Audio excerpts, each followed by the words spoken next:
Good morning, everyone. I am so happy to be here with you all. Do it for the culture.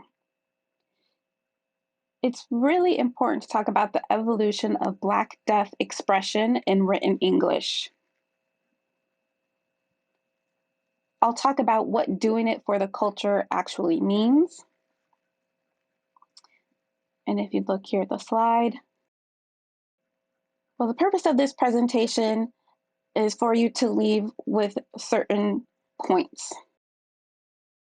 The first point is to have a clear understanding of what doing it for the culture means and how writing promotes that.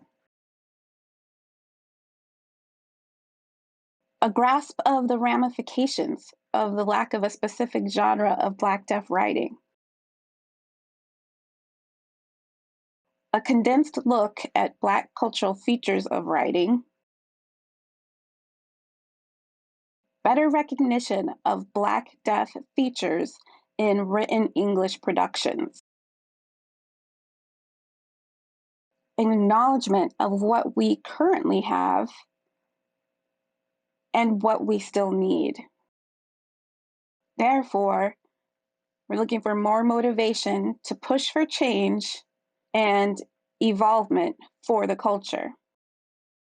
Now, as a disclaimer, I have to tell you that this is coming from the lens of a Black, deaf, educated, middle-class, Southern mainstreamed woman who has a healthy knowledge of Black history and a strong sense of racial identity. Therefore, my lens may not be the same from different ethnic cultures, because we are not a monolithic tribe.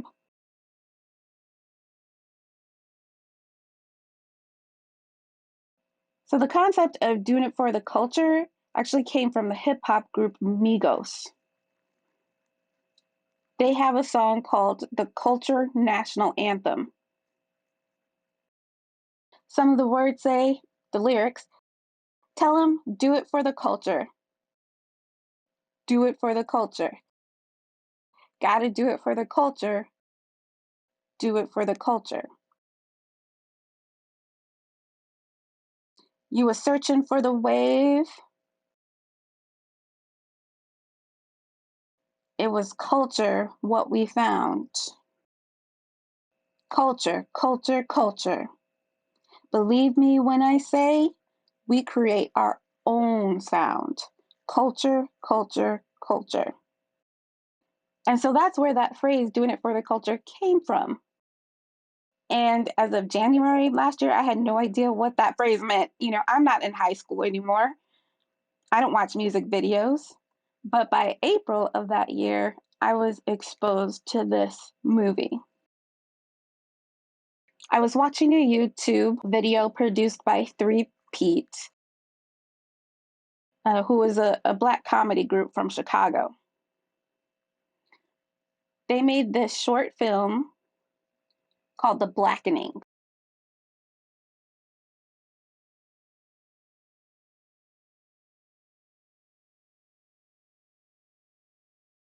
So really what this movie is doing is it's trying to talk about some of the scary movies that you see out there that are also commentating on social issues that are happening. You think about your typical slasher film where somebody's running from the killer and then all of a sudden they fall and the killer catches up to them. So that's the premise of this short film, except it's a group of Black people running from a white killer. And what happened before these Black people ran into the house is neither here nor there. Really, what the point is that the white killer said, I want you to send me the blackest person of the group. And if you do, I'll spare the rest of you. So then the group has some decisions to make. At that point, people are saying, well, I prefer kale instead of greens, or I watch Gilmore Girls every day, or mayo is my favorite condiment.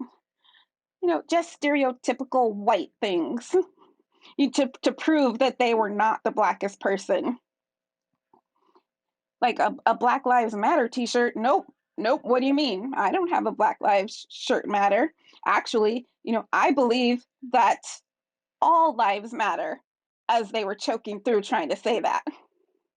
Meanwhile, the killer is at the window letting them know that time's about up.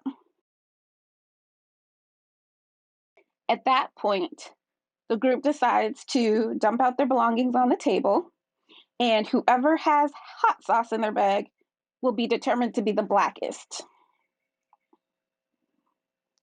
So all of them dumped their belongings, and they all had hot sauce.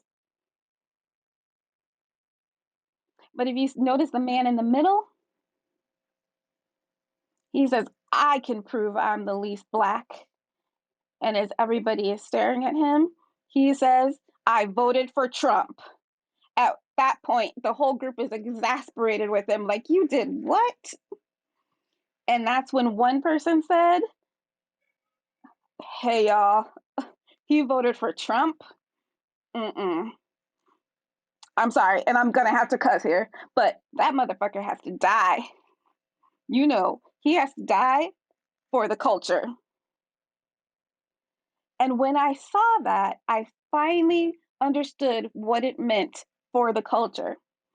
It wasn't really about the culture of what we eat or what we wear or the type of music we listen to.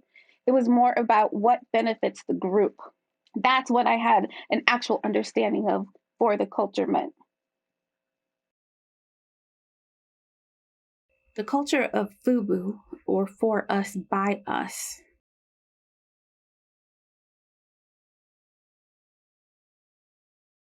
is represented in 3 different ways on this slide.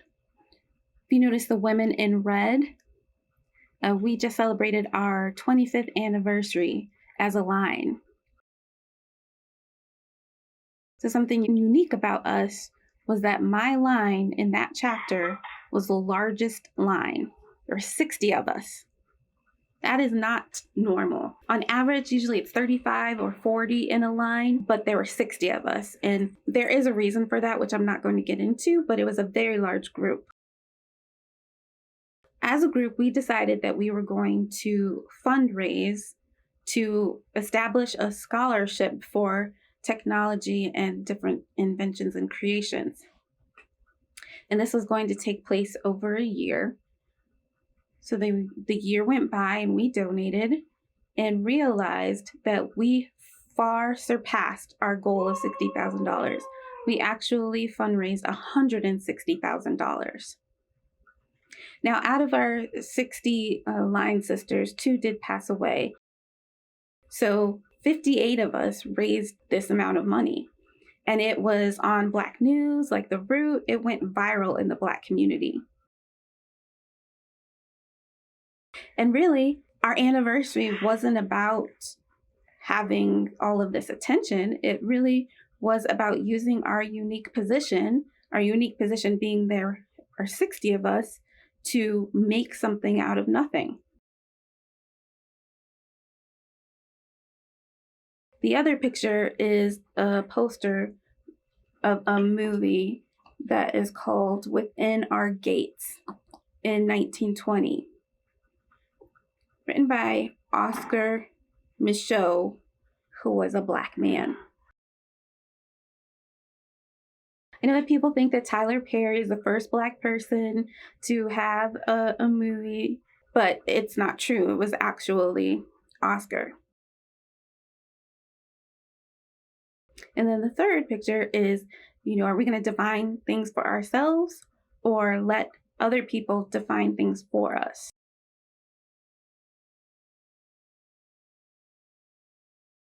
And so the reason that Oscar made that movie, it was a response to a movie that had been made 5 years earlier. It was called The Birth of a Nation. And that movie was terrible for the Black community. Reason being is basically it was a celebration of the KKK.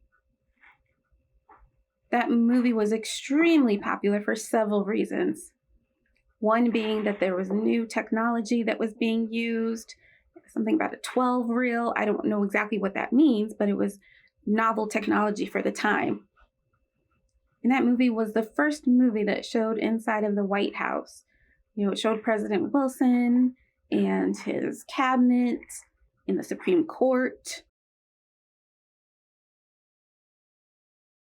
And really, the premise of the movie was after the assassination of President Lincoln, the Civil War that followed, the South losing, that after that time was a period of Reconstruction. And during that time period, it was a very good time for Black people. They were able to go into school, able to vote and be involved in the electoral process, own land, several different rights during that time period. And so the Birth of a Nation was trying to justify why that time period needed to end.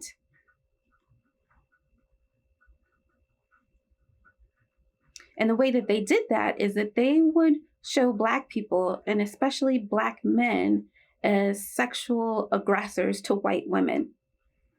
That they were dumb and that they misbehaved, as well as several other negative characteristics put upon the Black community, but especially Black men. And at the same time, they showed the KKK as being the hero, the saviors of white women. And no matter what the NAACP tried to do at that time, they weren't able to stop the spread of this message. There were so many people watching this movie, as opposed to, the word of mouth, which wasn't able to really reach the community as fast. So it went viral, so to speak. And it was a success. And that caused the KKK to be reborn. It had really died off and was quite hidden, but as soon as that movie came out, they realized there was no longer a need to hide.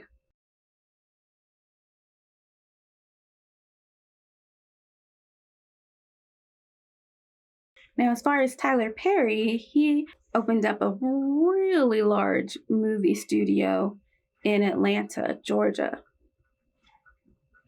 It's an amazing studio.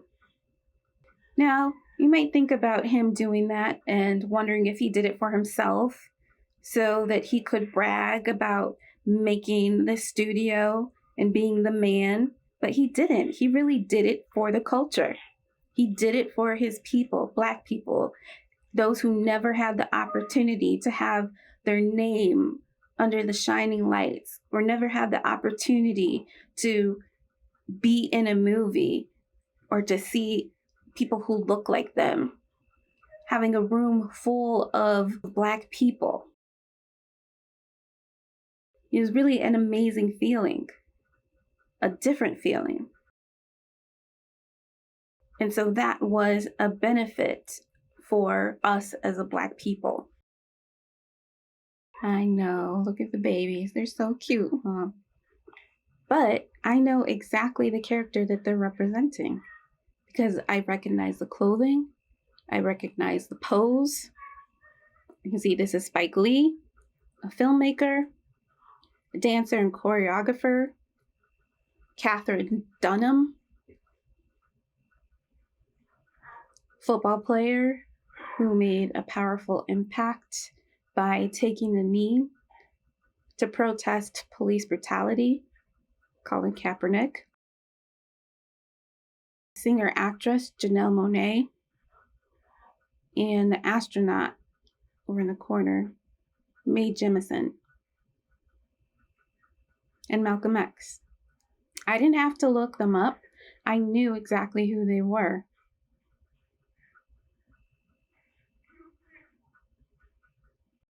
And so the clothing is inspired by Black hearing people who were famous and made an impact on the world and the community.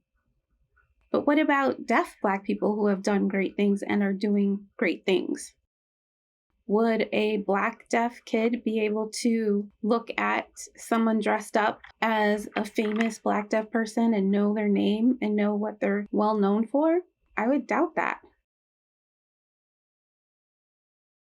And one other thing is you can see here, Black children also look up to invented characters like we see here in Black Panther.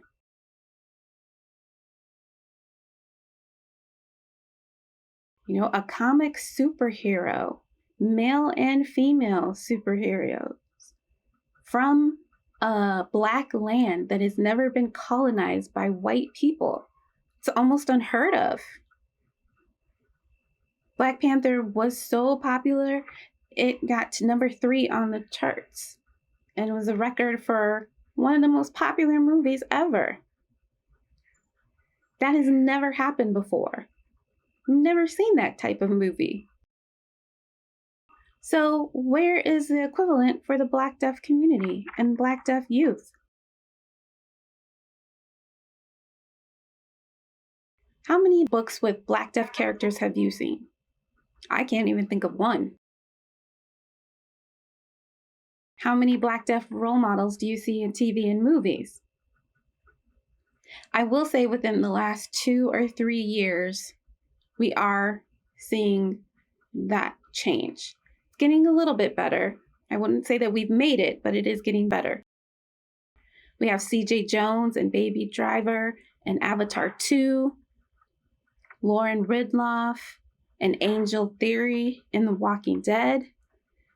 But, you know, one thing with The Walking Dead is that's not really appropriate for children. Sure, adults can watch that and recognize them as role models, but not children. Lauren will be in a Marvel movie, The Eternals, representing a deaf superhero. Trying to think of who else. Wawa Snipe in the TV show called Black Lightning. So we are making progress.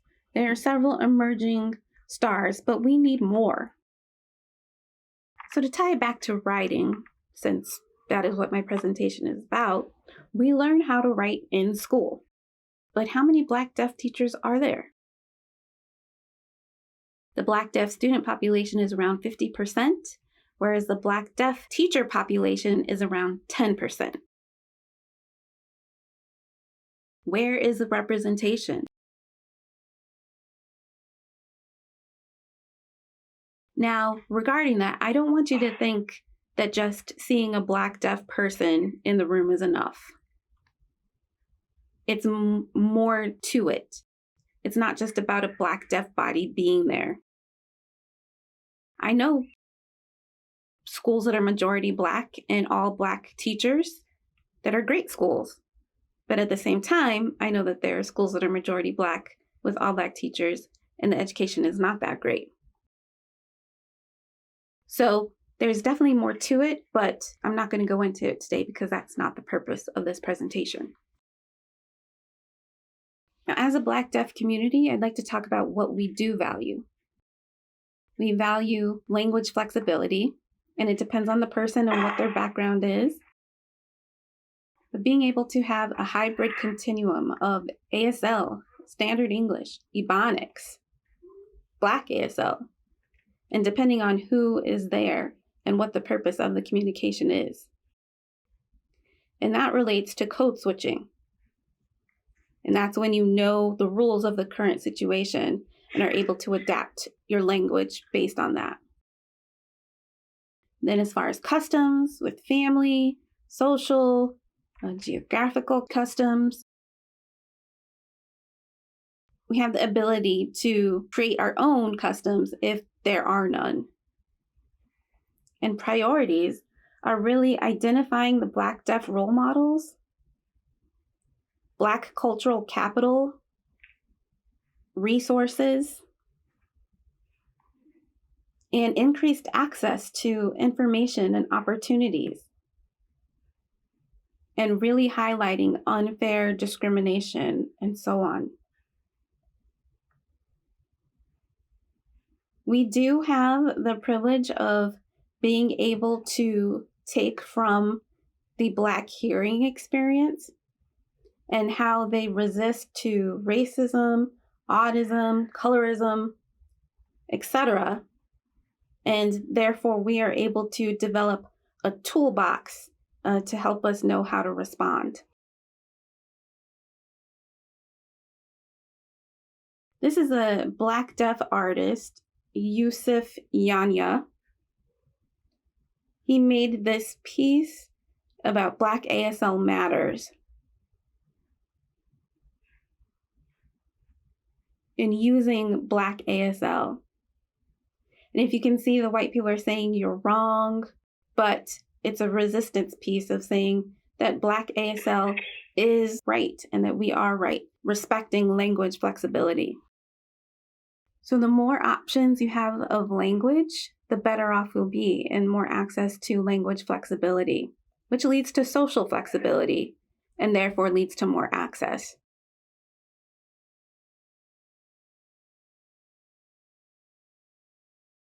You have to have good control of one language.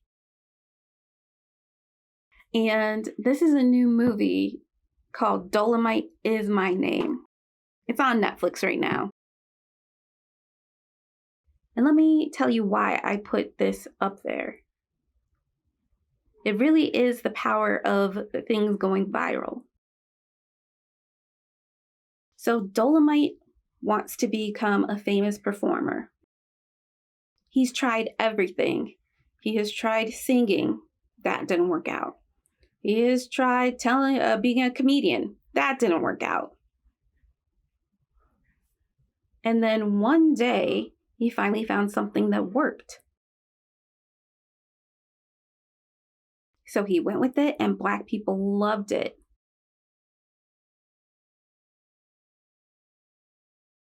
And back then, what he'd have to do is drive and perform, and then drive to a different state and perform. That would become pretty old quickly. And so he tried to think about what he could do to get his performances out to a larger audience at the same time. And so he thought, well, why not star in a movie and make a movie? So he went to different agencies and talked about his movie, pitched his movie, and they didn't want to have anything to do with it because he didn't have any experience. At the time, he didn't have the body of a movie star. And so because of that, he decided that he would use the money that he had and create his own movie. Now, I have to be honest, when I watch the movie, it's not the best. Not really my thing. However, Black people loved the movie. They loved the jokes. They loved the cursing and the swag. I mean, really, that movie was it in the Black community. And so as these different media companies started to look at the ratings, they realized how high they were and then got in contact with Dolomite to continue making movie deals. And so the point of this is that he used this filming himself or the movies to go viral. See, as you can see, it includes both. We don't have to pick either or. And in Black tradition, they usually valued the oral tradition that started generations ago back in Africa, where they would tell stories through this oral tradition, and those would be passed on from generation to generation. That's all well and good, but over time, situations change. So what they said back then, we no longer have access to because there's no documentation of any sort. That means a piece of our history is gone. So while the oral tradition is fine, we also need to have a backup. If we would have written documentation, then we would still have some of that history today. And so the same goes for sign language. Outside of this audience, nobody would see my message to you all unless it was recorded. But if it wasn't recorded, no one would have access to the message except you all in the room. And so we need a backup. And so the asterisk is there because I know that people say that ASL, you can't write in ASL. However, I'd like you to look at this slide. The day before I left to come here, I had this book, ASL for a Better Life from Aldine Clark. She is a person who came with sign writing. And so, as I was looking through the book while on the plane, I saw something that actually made me think about including it in my presentation today. She said that for many years she had struggled with being consistent with one language. She would usually jump back and forth between ASL and English, and she was trying to figure out why. And that's when she tried ASL writing, which visually showed where the gaps were. And that actually helped her with her expressive ASL skills. And she also received a higher rating on her ASLPI. And that's a pretty interesting experience. So that might be something for us to think about. Could we use ASL writing as a form of documentation? And again, it can be both options. It doesn't have to be one or the other. We don't want to be boxed into sinus syndrome or thinking that graphic syndrome is better.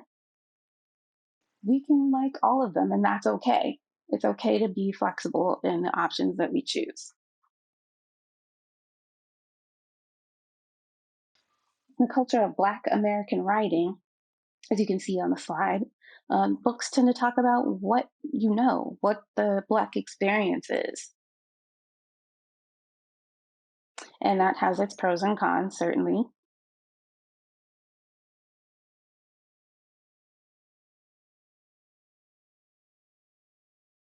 I know there's been discussion about which groups are individualistic and which groups are collectivistic. And through the observations that I've made, I think that we transition between both of those type of groups.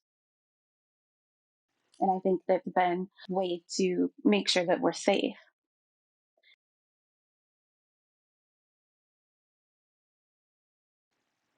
There's a Black saying that not all skin folk are your kin folk. And that basically means that not all Black people are your friends. Some will stab you in the back. So we have to think about being individualistic for our safety, but at the same time, we also want to think about what is best for our group in the broadest of ways.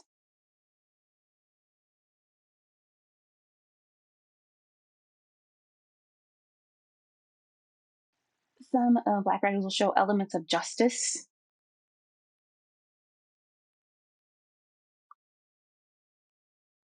Talking about political approaches. At sometimes, people choose to deal with it in a way where they stay quiet, and others choose to rock the boat. While others may try to think of a strategy and how to work with things. Really, there's just different techniques. And so in the book, it shows different approaches and trying to figure out which approach is best to take. What we'll accept and what we won't accept. Ebonics or African American English, that might be included in the literature. Sometimes we invent words.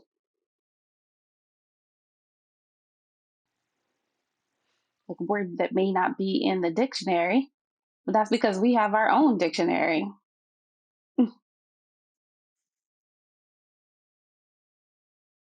some kind of musical features within the language could be the use of rhythm,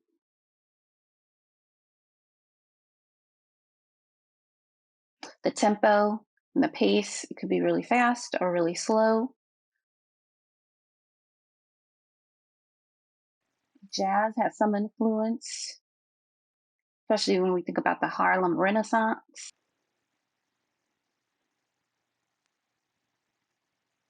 And spoken expression. We think about Martin Luther King's I Have a Dream speech. And it's not like I have a dream and that's it, but it's like I have a dream. So it's exaggerating certain words.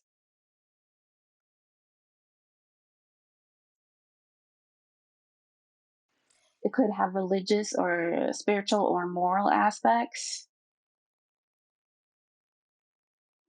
Our people have gone through pretty bad things. And so, religion and spirituality has played an important part of coping with that. Of course, it has some culture and what would benefit the group. And for Black Deaf, it might show sign language. It might use italics where the person is signing, or there are ways to tell people that it's signing and it's talking about Black Deaf experience so that Black Deaf people can relate to it. And it could be something that white deaf person would overlook and wouldn't recognize. There are features of Black deaf writing, and the way that we figure that out is we look to what we have currently. We do have authors who have documented some of our Black deaf history.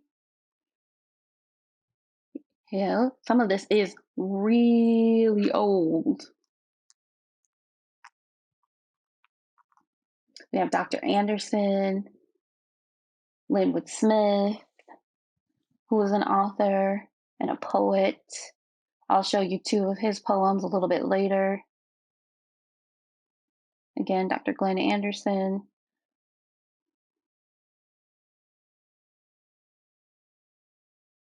The book Still I Rise.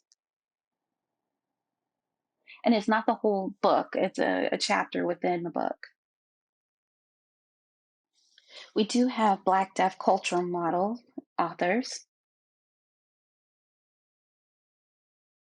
Dr. McCaskill and Dr. Hill co-wrote The Treasure of Black ASL. Dr. Hill also was involved in a chapter of Deaf Eyes on Interpreting. And Mr. Lindsay Dunn, who's a professor at Gallaudet, wrote a chapter in 3 books as well that are shown on the slide. We have Black Deaf religious and self-help authors. Teresa King wrote these 3 books. Now, these books that she wrote are not necessarily books that young Black Deaf children would read. We have Black Deaf autobiographies. Mary Herring Wright wrote the 2 books that you see in the left-hand corner.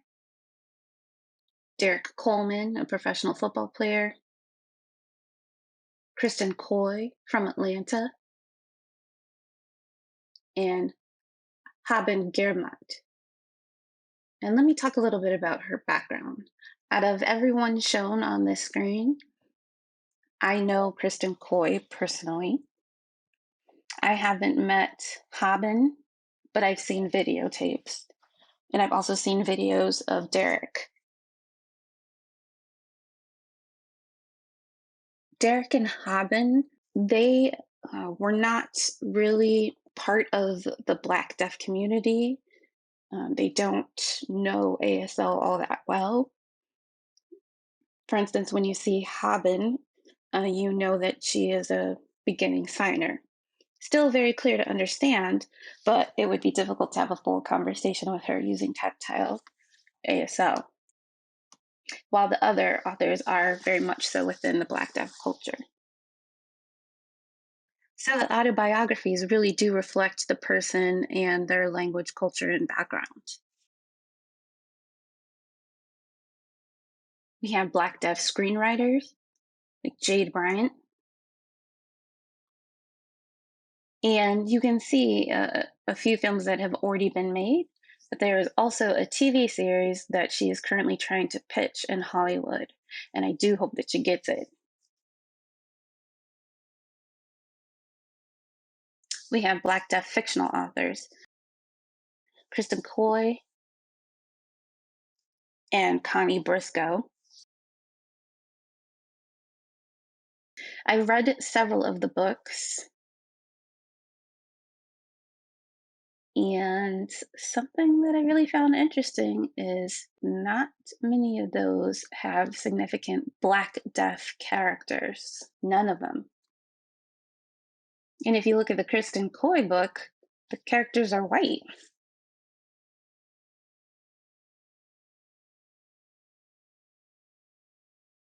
I understand with Connie, she didn't become deaf until she was around 21 years old. So she wasn't really familiar with Black deaf culture. She was just writing about what she knows. But Kristen, grew up in mainstream program, but she hasn't really been involved in the community until recently. So it could be that her later writings will include more of Black deaf culture. This is not really great. 50% of children's books are white characters or animals. The Black percentage is 10, and that is for Black children who can hear. We're not even talking about Black deaf children.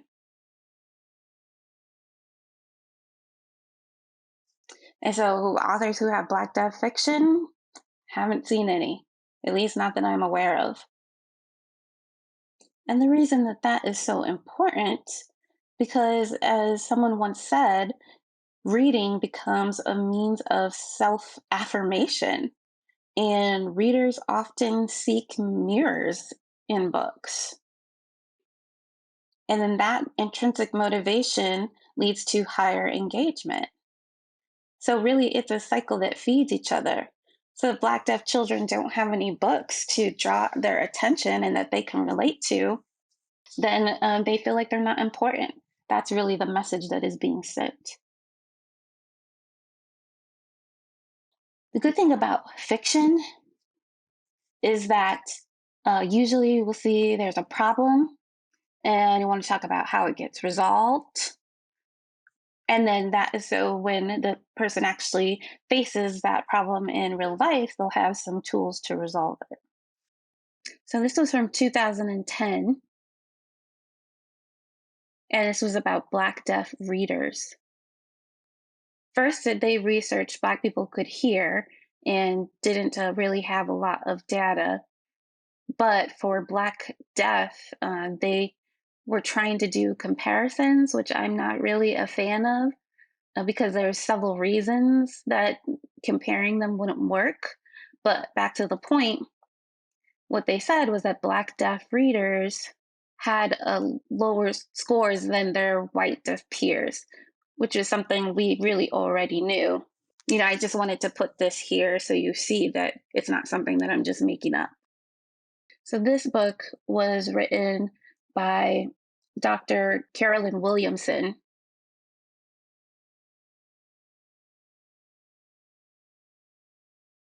And it's talking about tips that will help Black deaf students be successful. And one of them I wanted to talk about for this presentation. Black deaf students usually embrace both Black culture and deaf culture and knowing their history. We have Black deaf poetry. We have Lee Wood Smith.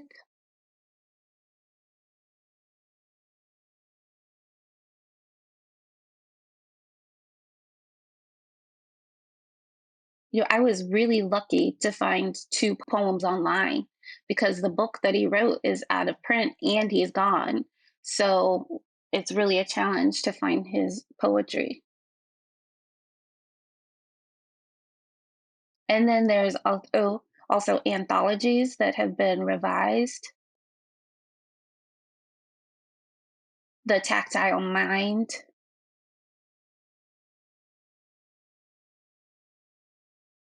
with the same author from ASL for a Better Life. And then you see me as well. And really, the story how my poem ended up there is I was a grad student at the time.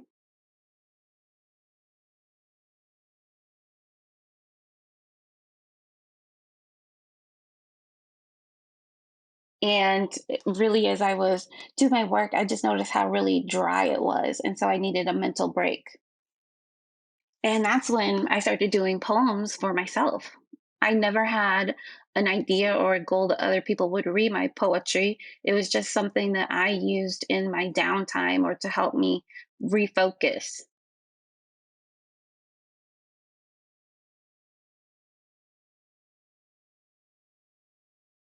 So I was a situation based poet, which meant that at the time I was involved with the Black Deaf organization. I was in the DC area Black Deaf Advocates. And I was involved in several different things in the pageants that were hosted. And so I would come up with poems that were related to the theme of the pageant. And so that's how the Black Deaf community even knew that I wrote poetry. And then one day, Fred Beam, he was on the committee for Deaf Way, I believe it was, at Gallaudet. And he approached me and asked for one of my poems. And I said, what do you want my poem for? And he kept egging me on to get him one. And so, okay, fine. I got him one and I gave it to him. And then he told me, they wanted me on a deaf authors panel and to talk about the poem, to which I was completely shocked. I didn't realize that people found my poem not interesting. And so from there on, that is exactly how my poem ended up in that book. And since we don't really have people write Black Deaf fiction, we have turned more so to poetry, and I picked five.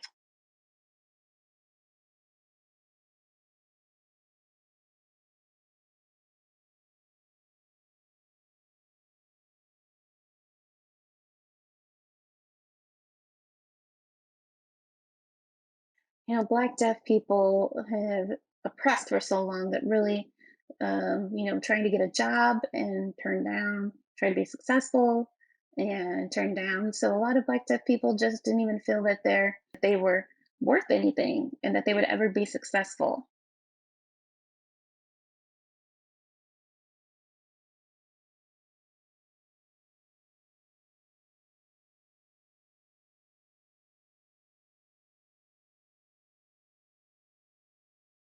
Black deaf people were constantly trying to figure out who they were until the point that they were able to decide that they decide who they are and become stronger in that.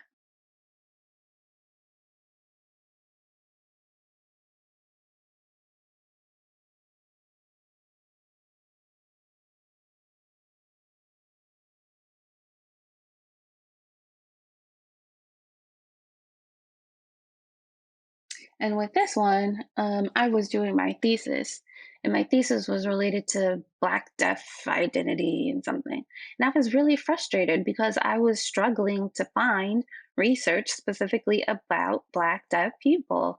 I just couldn't believe how many barriers I was facing. And I did not just want something that was good enough. Our experience is different, and I wanted to be able to include that. And that's how I ended up writing this piece.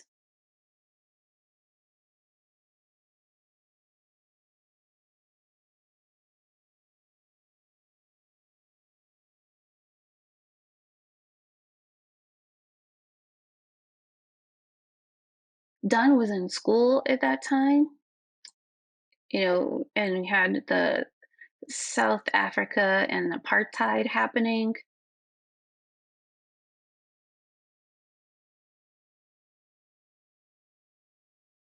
Jennifer is deaf. She can't hear. The teacher isn't calling to her, but she can't hear. And so, starting a revolution in what the experience was.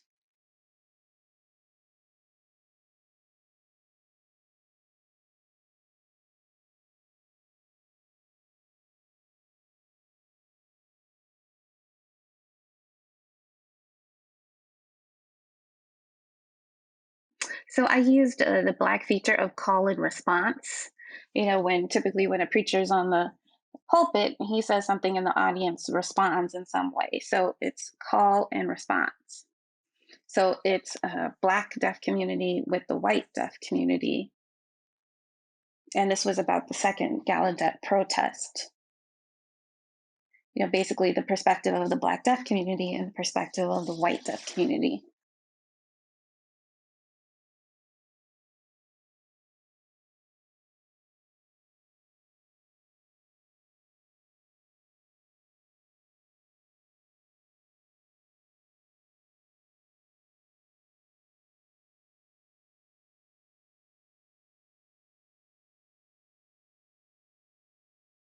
So I picked snippets of Black writing by Black hearing authors and looked at some of the features.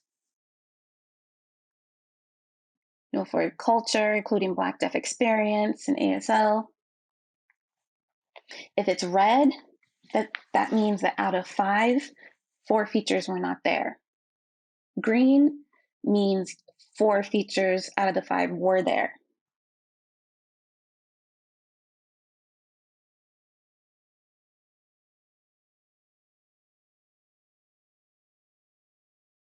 Now remember, I only picked a few, several more poems, but I only picked 5. And so from that, most showed the Black deaf experience. They showed some type of approach of resistance and the transition between being individualistic and the group,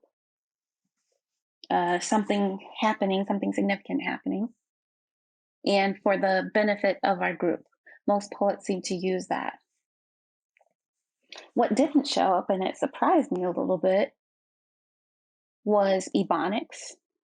The wordplay with that. Language switching. Those things weren't clearly there. It doesn't mean that they weren't there in the other poems, but the 5 that I analyzed, they weren't there.